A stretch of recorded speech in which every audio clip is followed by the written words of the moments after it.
Hi friends, welcome to top medical education. Lungs means फेफड़े। Lungs हमारे शरीर के सबसे इम्पोर्टेंट ऑर्गन होते हैं।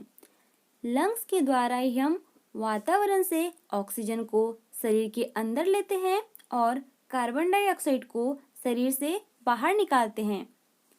हम सब जानते हैं कि हमारा पूरा शरीर सेल से मिलकर बना होता है और सेल्स को जिंदा रहने के लिए ऑक्सीजन की आवश्यकता होती है।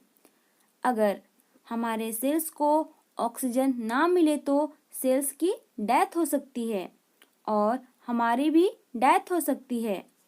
इसीलिए ऑक्सीजन हमें जिंदा रहने के लिए ज़रूरी होता है।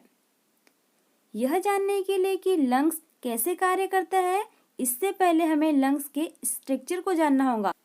तो आइए देख लेते हैं लंग्स के स्ट्रक्चर के बारे में।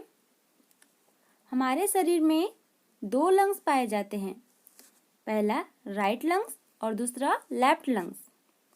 इन दोनों के बीच में एक ट्यूब लाइक स्ट्रक्चर पाया जाता है जिसे ट्रेकिया कहते हैं। ट्रेकिया आगे जाकर टू पार्ट्स में डिवाइड हो जाता है, पहला राइट ब्रोंकस और दूसरा लेफ्ट ब्रोंकस। ब्रोंकस का आगे जाकर सब डिवीजन हो जाता है जिन्हें ब्रोंक्यूल्स कहते हैं और इन ब्रोंक्यूल्स के आगे एरोलाई पाया जाता है जो एक अंगूर के गुच्छे के समान दिखाई देते हैं। हमारे लंग्स में एरोलाई की संख्या लगभग 300 मिलियन होती है। हमारा ट्रेकिया लैरिंक्स से जुड़ा होता है और लैरिंक्स फेरिंक्स से जुड़ा होता है और फेरिंक्स हमारे नोज से जुड़ा होता है और हमारे लंग्स के नीचे डायफ्राम पाया जाता है। ये था लंग्स के स्ट्रक्चर के बारे में। अब देख लेते हैं कि हमारा लंग्स कैसे काम करता है। सांस लेने की क्रिया दो चरणों में पूरी होती है, पहला इंस्पायरेशन, दूसरा एक्सपायरेशन। पहला इंस्पायरेशन। इंस्पायरेशन मीन्स वातावरण से हवा को शरीर के अंदर लेने की क्रिया को इंस्पायरेशन कहते हैं। दूसरा एक्सपायरेशन। एक्सपायरेशन मीन्स शरीर में उपस्थित हवा को शरीर से बाहर निकालने की क्रिया को एक्सपायरेशन कहते हैं। अब जान लेते हैं कि हम सांस कैसे लेते हैं। वातावरण में जो हवा है उसमें 78% नाइट्रोजन, 21% ऑक्सीजन तथा 1% कार्बन डाइऑक्साइड और अदर गैसेस मौजूद होते हैं।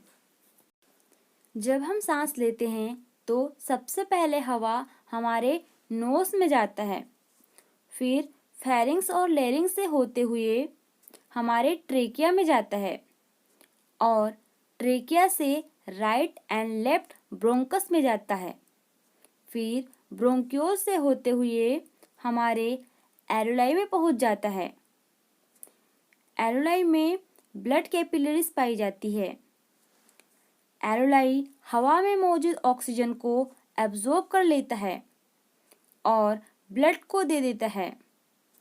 ब्लड ऑक्सीजन को हमारे शरीर के सभी सेल्स को दे देता है और सेल्स में उपस्थित CO2 को लाकर हमारे एरोलाई को दे देता है, जिससे एरोलाई एक्सपायरेशन की क्रिया द्वारा CO2 को हमारे शरीर से बाहर निकाल देते हैं। आई होप आपको यह समझ आ गया होगा कि हमारा लंग्स कैसे कार्य करता है।